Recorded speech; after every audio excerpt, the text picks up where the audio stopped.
Bonjour chers compatriotes, bonjour chers fans, bonjour aux amoureux de la musique, bonjour aux défenseurs des libertés, aux défenseurs de la culture congolaise.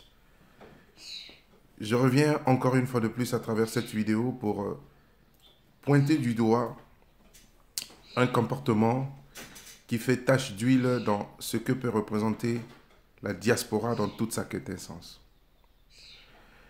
Et ce comportement est mené par une frange de celle-ci, une frange de cette diaspora, que moi je nomme diasporie, par opposition à la diaspora. Alors, cette frange s'est arrogé le droit de se faire appeler combattant, mais combattant de quoi? On se pose encore la question. Et moi, par rectificatif, je l'appelle plutôt combattant. Pourquoi cette appellation, une fois de plus, ce néologisme, une fois de plus, dont j'ai encore une fois de plus l'honneur de créer?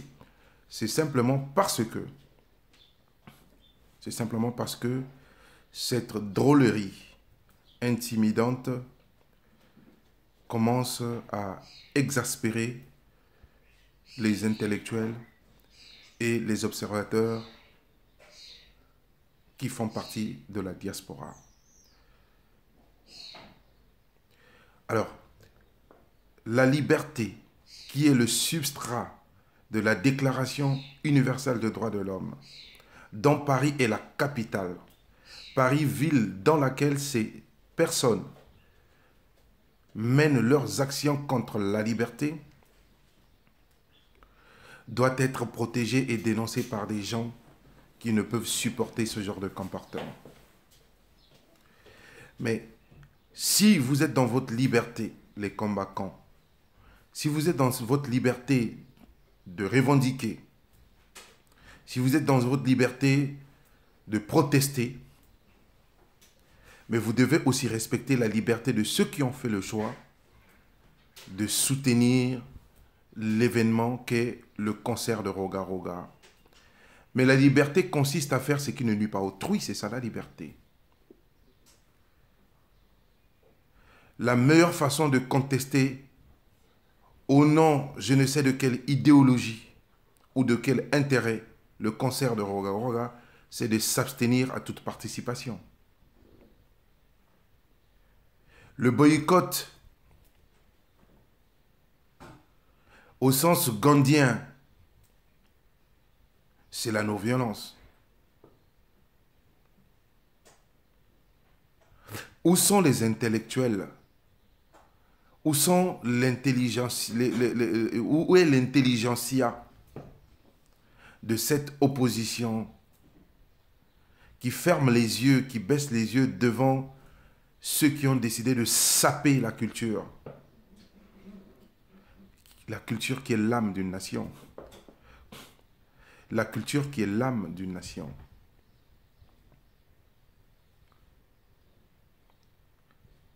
Alors,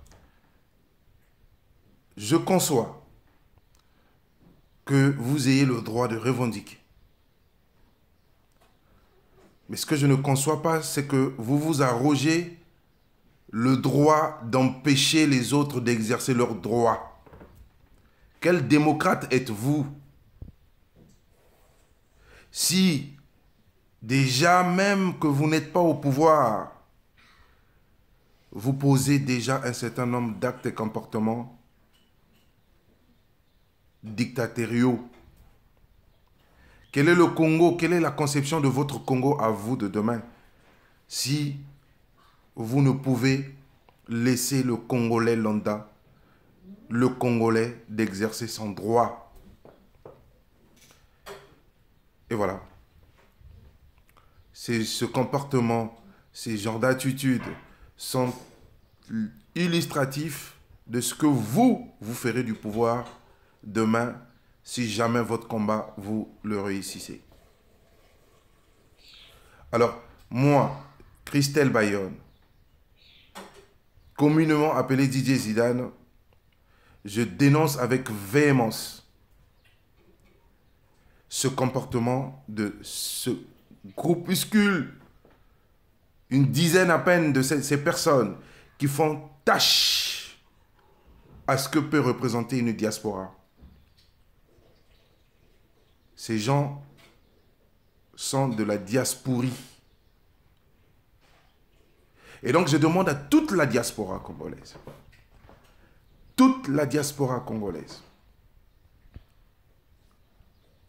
de venir massivement le 26 mai au Palais du Congrès.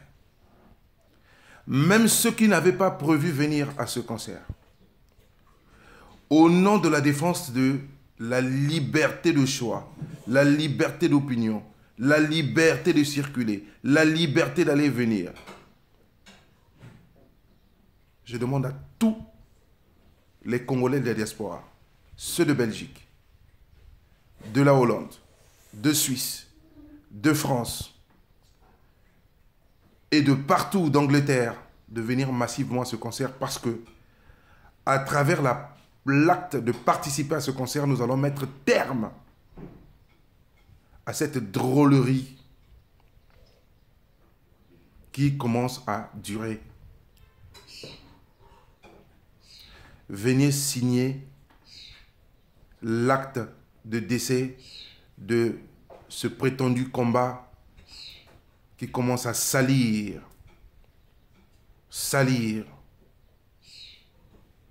la diaspora que nous représentons.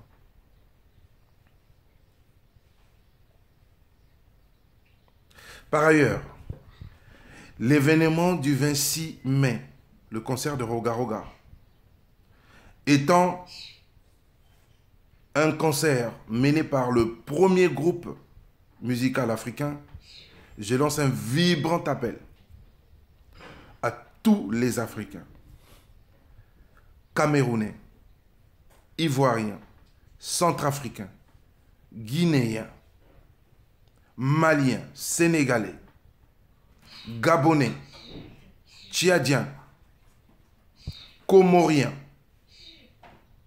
Malgaches, Réunionnais, Antillais, venez massivement remplir le palais de congrès afin que le succès escompté de ce concert fasse taire ce groupuscule des combattants qui ont décidé de ternir l'image de la diaspora et qui ont fait le choix de la violence comme mode opératoire de leur contestation qui semble toute et bien loyale.